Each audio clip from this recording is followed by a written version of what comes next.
अहमद यम नमरू इब पावम दे थमजगे कंगलाद वसक्तुन यानाकी मतम हयंगनी स्टेटस चिन कुकीज जो नार्को टेररिस्ट ना लांदारगली असिगी वरोइसिन पुरकना पारामबाई टेंगोल ग मिनिस्टर एमएलए ग लोइना एमपी अनि यावना नुमित तरागा मंगानी की मतम थाना की बादु हयंग खक्ता ngaide मणिपुर की अपुन सकतम ngakna थौरंग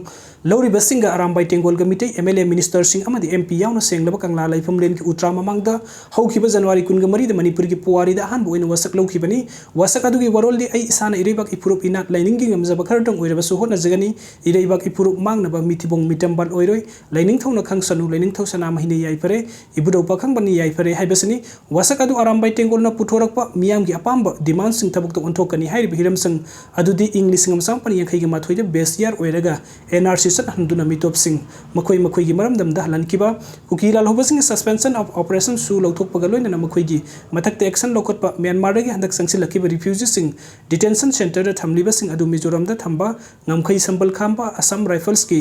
jurisdiction manung da popi thaba da kari amata haidaba amadi report pikhatabana miyamna Assam Rifles da thajaba sunglei leitre Manipur gi lauthok tuna atai paramilitary sing na mahut sindokpa kuki illegal migrants sing ST list gi lauthokpa haibasing asini demand sing asi center da numitara ga mangani gi manung da taksin ba kari gumba demand sing asi haidiba numit asi gi manung da thabuk to onthok trabadi miyam ga loina na khongjang sangsin ba haiki badu hayeng tang nipan da numitara ga manga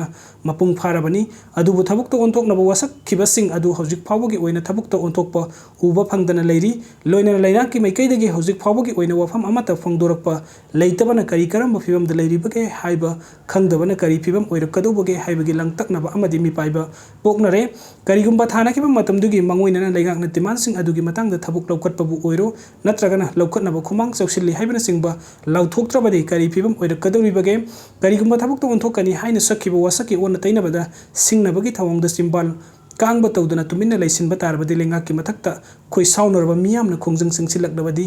येकनबना नोकपा अमदि खुदोंचाबा लौखिबा याय चफु कायरगा क्वाकना हरावी हाइबदु ताकिबा याय येकनबना मयुकनबगी महुत ई मसेल चाइनबगी लेबक थिबा थौदोक थोखनदनबा होटनफम थोगी लेंगाकना थबक तो ओंथोकनी हाइना थाजबा पिकिबा मतम हयेंग तंगाइरबसु हजिक फावबा तुमिन्ना लैसिलिबा असिगे मतंगदा आरामबाई टेंगोलगी मैकैदगी करी वाताफम थमलकदबगे नत्रगना Karamba मखलगी खोंथांग लौरकदबगे हाइबदु मियामना खंगना ngainari amarom da arambai tengol ki lusingbo korongwan mukuman na social media da thagalaki wafamda Kangla Utra ki Tairen Makungdani na koina wasak laukibado aduna ireibak iproof ki thabukta khadrak madrak tawrabadi saibi saithing soidana phangani line khanganu masi khangna toru haibasini matang asida neiningai oiribadi lengak pa politicians sing na lisang setna miyam da piba thaja bofam sing amadi sakhiba wasak sing ayam ba thabuk to onthok tabagi satnabi hainabi adugumna Kangla leifam lenda miyam gi demand sing apiba matam gi manung da thabuk to onthok kani haini wasakhiba adu thabuk to onthok pa ngamdrabadi makhoi gi Masimbal da langbangi khoithum laba khohi taiduna miyambu makhoi gi namthak ki langda thuanbagi machat adu thadok pangamde haina lauroidabagi maram leite masina maram oirega lengak amadi miyam ani gi marakta afaba mari thamba ngamdabagi wathok lanthok sing thoglak khibani nasamaki marupti nasada leibani nasamaki yekna basu nasada leibani nasamaki apunba wakal su nasada leibani